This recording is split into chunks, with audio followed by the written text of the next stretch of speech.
The Witcher Path of Destiny. Should you back it?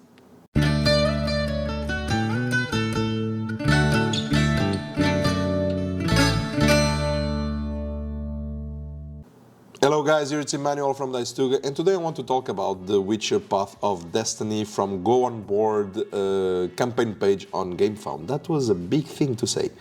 And I want to talk about it because I start going through the page because I was and I am interested on this game.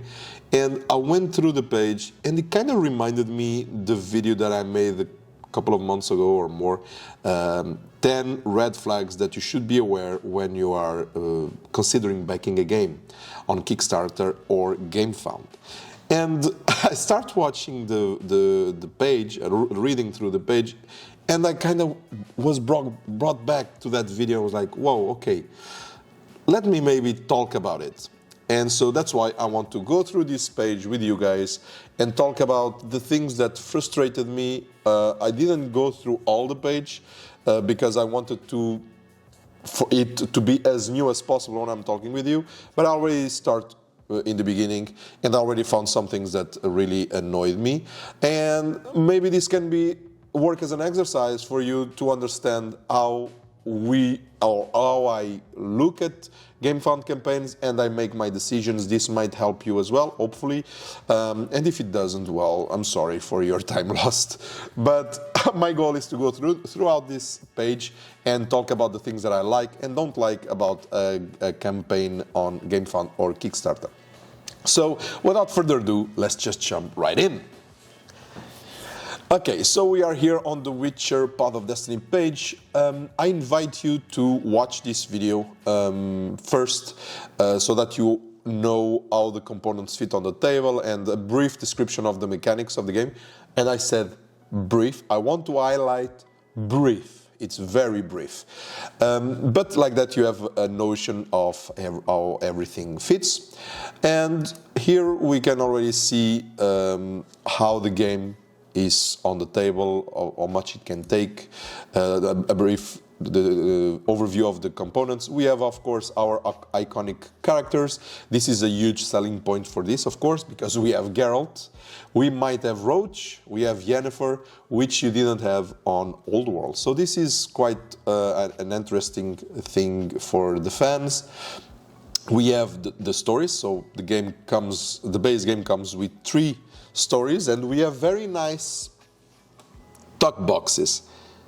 So just pin what I just said. Tuck boxes are very nice.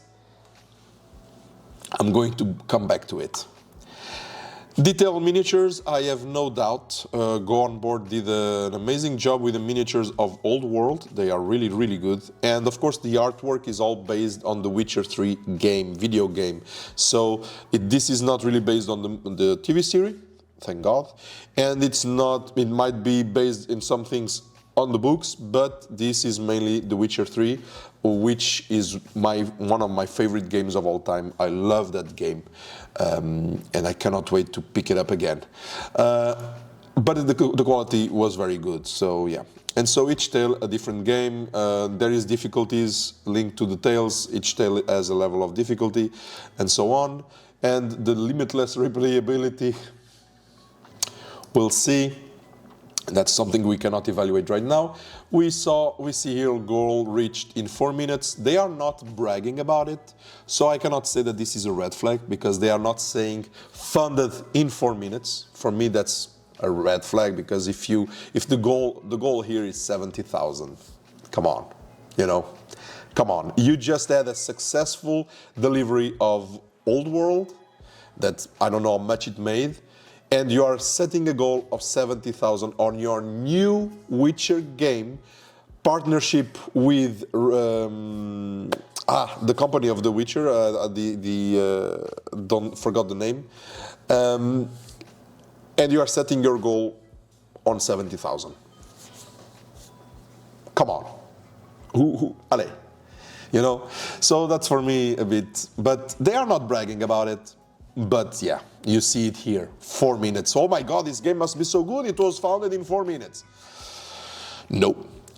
25,000, almost 26,000 backers, 7 days left, so that's a good number. And if we advance here to the project, you have also this stable pledge program, which is basically paying.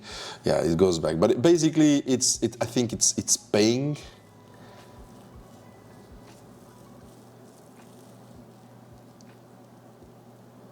I think it allows you to pay like if it was a subscription, you know, like you pay until it's kind of, yeah, a credit. I would not do that. Just stay away. If you don't have money to back this, don't back it. Punt. If you don't have money to buy something immediately, don't buy it. That's how I live by. 1 to 5 players, 60-minute playtime, around 45 to 90 minutes if you check here. And yeah, so it's a tableau building card game. You get that from the video that you watch, based on iconic tales from the Witcher universe. The tales, I don't have it here, but it's indeed from tales from the first book of The Witcher, which I have and I read, and also from the first season of the TV series. So you'll recognize those tales. Take on role of Geralt, the first Ciri, Vesemir, or Darndalion, and retell the iconic stories from the saga. Use your unique abilities and follow the path of destiny or completely change its course. So it will allow you to have different endings on the stories. You have different languages on it, which is also very nice. And we come to the point that I wanted to talk. So, standard pledge, 55 euros. Deluxe pledge, 85. Wow, that's very nice. That's very nice. Pin that for a moment as well. Applicable VAT, sales tax, and so on, so on. And now we can see here downstairs what comes in the standard pledge and only in the deluxe pledge. And when I go check the deluxe pledge, immediately I get slapped in the face by double layer player board is only available on deluxe pledge. Okay, we go deluxe, I guess, because if we are going to play with the boards or sheet of papers like it is the case in Arc Nova, that I hate them so much, then just go deluxe. You know, for me it's a worthy upgrade. Why not? If you have a cardboard, and if you are not talking about a sheet of paper, but if you have a cardboard board, why not just make holes in it? You know, just make holes in it. And like that we can put the piece. It doesn't need to be double layer. Make holes so that the pieces, when we put them, they stay in it. If it's not the case, then yeah, I would just go double layer. Then you have character miniatures. If you like to paint, might be interesting for you. Of course, Geralt as a miniature doesn't exist on Old World, so it might be a selling point for you. Character scoring miniatures, don't really care. And now, tail talk boxes. Remember what I told you to pin? Unpin it for a second now. Tail talk boxes. What are we talking? We're talking about these tail talk boxes. They are coming only in the deluxe. So if you have an OCD problem like I do, and you want to have your tail cards all packed cozy in the box, you won't get the standard pledge. You are going to pay those 30 extra euros, 30 extra euros, and you are going to get these tug boxes because they have nice art. Probably if they do extra expansions in the future, extra campaigns to develop this game, because it seems that there's room for it if it's very successful. This can be a next Dice Throne because they will create expansions and new tug boxes. You want to have everything very pretty in tug boxes, I guess, right? If you have an OCD problem. Well, they will come in the deluxe pledge. So no tail tug boxes on the standard pledge. For me, I find it a little bit, at least provide the printing files so that we can print it ourselves and make something cheap, because for me this is really like this should be part of the standard pledge. I'm sorry, but it should. Then on standard pledge, you have the plastic tray and lid. That is nice. Wow, I'm surprised that it's not on deluxe. And the neoprene playmat, that I'm extremely surprised that it's not on a deluxe pledge. So that is really good, to be honest. The neoprene, I really love. If there is an alternative for a neoprene, I prefer it. If you can store it in the box, of course, because I really like that. I love it in Too Many Bones. I love the neoprene playmat that they have on Old World. I love in other games as well. So neoprene for me is really good that it comes in the standard pledge. Maybe they realize that people go for that option quite often and decide to put it on the main box. That's really, really cool. And plus all unlocked stretch goals for both. So that's also nice. But then we come here and we see €8 for deluxe pledge and the standard pledge. But I thought this was an expansion. No.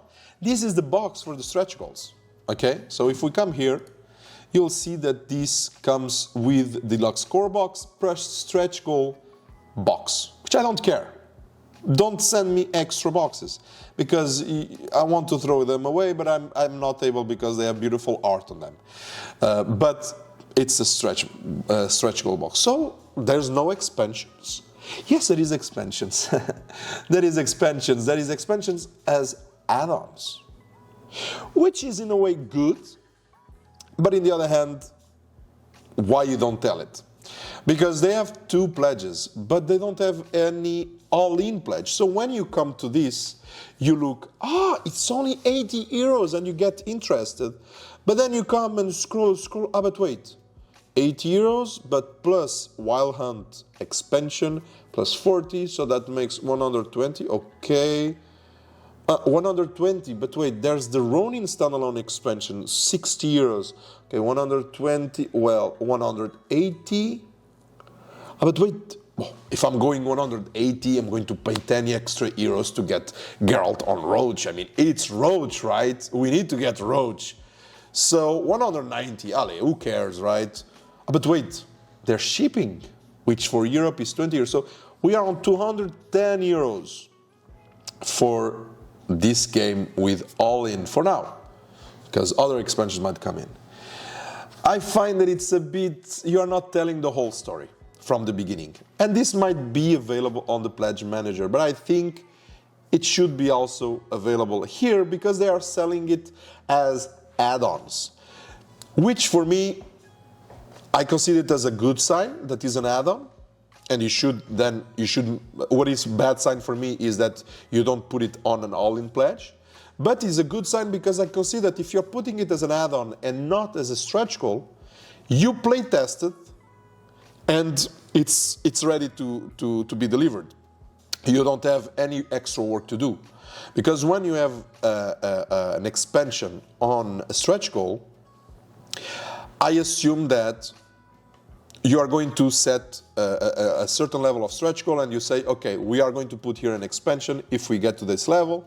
We got to this level, okay, then that is now where we might have done some work, but now it's where we are really going to start working on it and play testing, really play testing this expansion to be sure that it fits and works with the base game. When you put it as an add-on, I expect that you already play tested and that the expansion just needs to be, as a base game, just needs to be developed and delivered to the backers. That there is no play testing in it.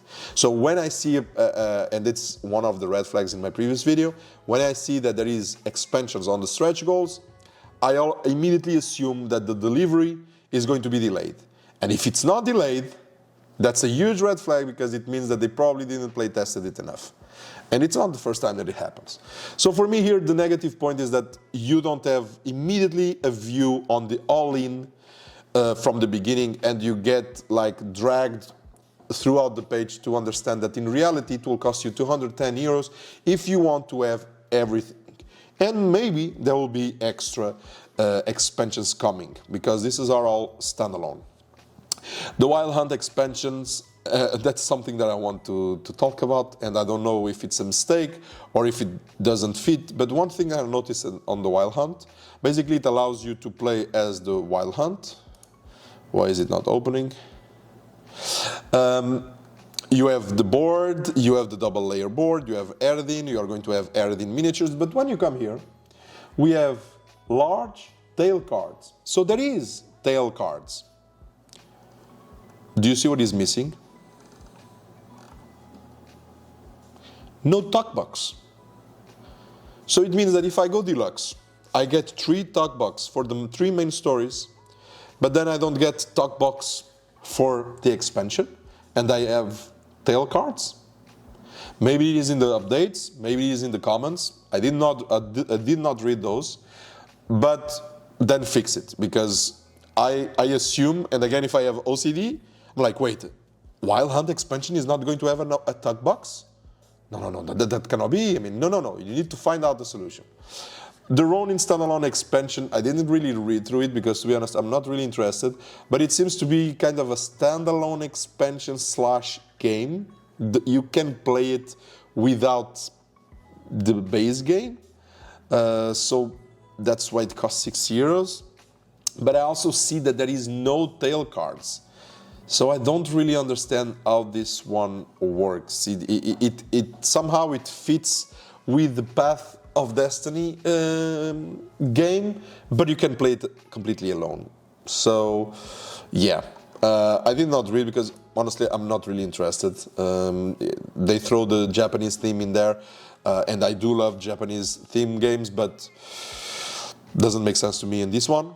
And then we have the stretch goals. And if you look at stretch goals, you see that the new tails that are unlocked, they do have tug boxes. So they might, that one of the Wild Hunt expansion might be a wrong one, might be a mistake. The stretch goals are quite good, quite okay, because there is nothing ridiculous, like a new expansion or so on. It's funny, nothing ridiculous, only this one. Quality upgrade on the stretch goal box, which is probably the box that most of the people are going to throw away. Why do I need a quality upgrade? I don't know what is going to be the quality upgrade. Yeah, it doesn't tell much, but why do I care, right? And so after you have like extra tails, so I see 1, 2. We have Lethal, which is a fan favorite as well. 3 tails, so we have the one from Netherlands, which is really nice, the Grain of Truth. We have 3 tails and 3 new characters. So Tris,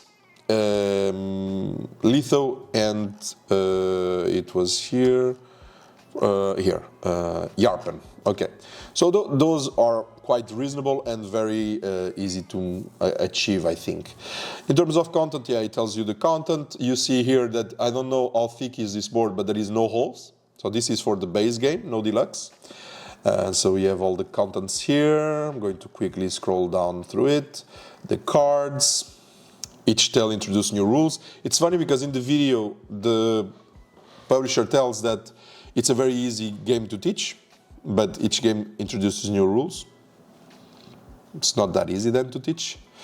And I understand from the cards that I saw on a YouTube channel that they were complaining about the fact that it was not books. Well, I'm not sure if I would care about the fact that it's not books. I don't really need them to be books.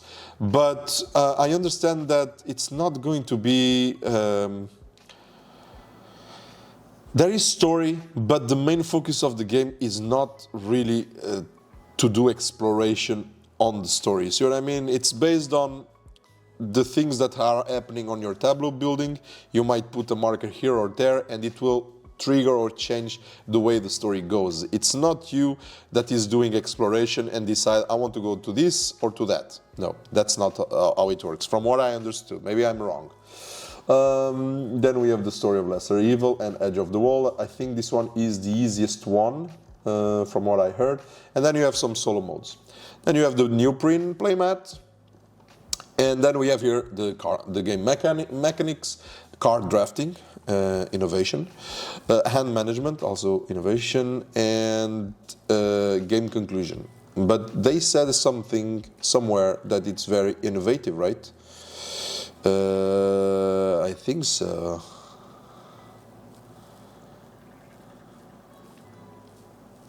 Maybe I read it wrong, but I think it was said somewhere that it was a very innovative thing on having hand management and card drafting.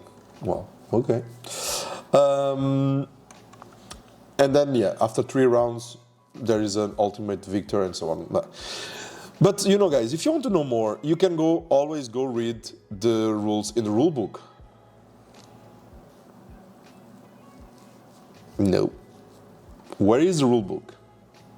It's not here. Here you have another video about how Path of Destiny, how it works.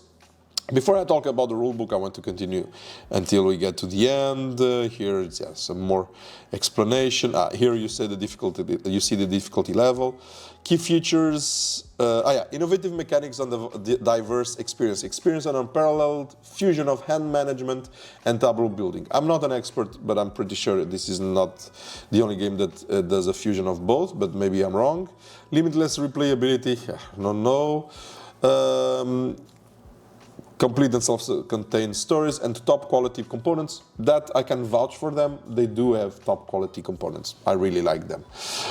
Reviews, we see some reviews which I never really pay attention to them. What I do pay attention is to videos of playthroughs and explaining the games, which we don't have. So we have here the shipping and taxes and so on.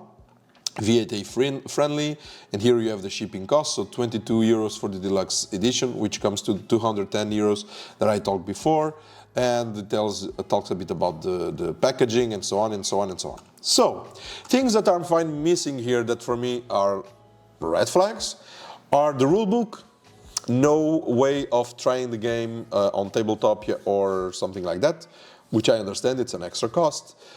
And no videos, very little videos. There's like 2 videos. And it's weird, because if you go to YouTube and you type The Witcher Path of Destiny, you have some reviews, but you have like here the Brothers Murph that did a gameplay. You have the solo gameplay of The Witcher Path of Destiny, and you have other videos. And if you go on board, and if you go to live, you see that they did a live gameplay of The Witcher Path of Destiny that is 1 hour 50 long. Why don't you put this on the campaign? Why do I need to look for it? Someone that is not going to look for it will not know that it exists. And they will want what? What will they want to understand the game? A rulebook, which is nowhere to be found. Where can you find it? In the updates. So I found it because I'm curious. So if it's in one of the first updates, so I don't know if we'll have to open. So I don't think it's the first one. Let's open this one. Wait, I'm opening the wrong ones. So here is the update number 3. Okay, let's see update number 3, update number 4. Update number 5. Let's see if it's somewhere here. As Rival explained. And I mean, you see, here we have The Witcher Path of Destiny live gameplay. Why while you put on the updates, you put the videos, just update your page, your campaign page. It's not here. Okay, maybe it's in this one.